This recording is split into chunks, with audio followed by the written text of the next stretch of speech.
I actually saw Bannon on a podcast about a week ago, 2 weeks ago, and he was very big on the Fourth Turning book, which now I'm fascinated with as well. I had to get through your book to get to this one. Did he talk about that kind of thing with you? Oh yeah, yeah. The way that he always described, and I think that there's reason to take him seriously when he says this, he described the Fourth Turning as the sort of pop version of traditionalism. And it seems to me also that he was reading traditionalism before he came across the Fourth Turning. So that basic idea of cyclicality, and that idea that you're only going to return to a past glory by pushing through a current or future period of decadence, that we can see people talking about in a number of ways. It's worth pointing out just how it does not fit with progressivism, though. Right. How you cannot get the two. That doesn't mean that there aren't people who try to combine it. People will force together any ideas that they want to force together.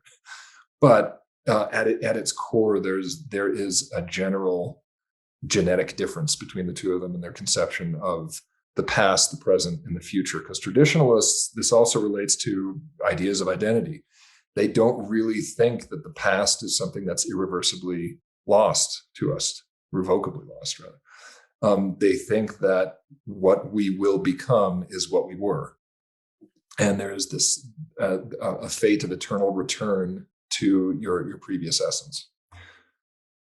I can keep going, but I'll take a pause for a moment. Yeah, you gave me an idea to jump in with, and I've heard this batted around as well, that the Protestant incarnation of Christianity is almost what gave rise to progressivism, as far as the linear history that you're talking about, where it's only going to get better, it's going to get better, and then also some kind of relation even to not maybe neoconism, but universalism, where we're spreading the good democracy and the good word around the world, and traditionalists are quite opposite of that. So does that fit in there too? Absolutely. This is, and you can get this from a number of sources, but traditionalism is one of them.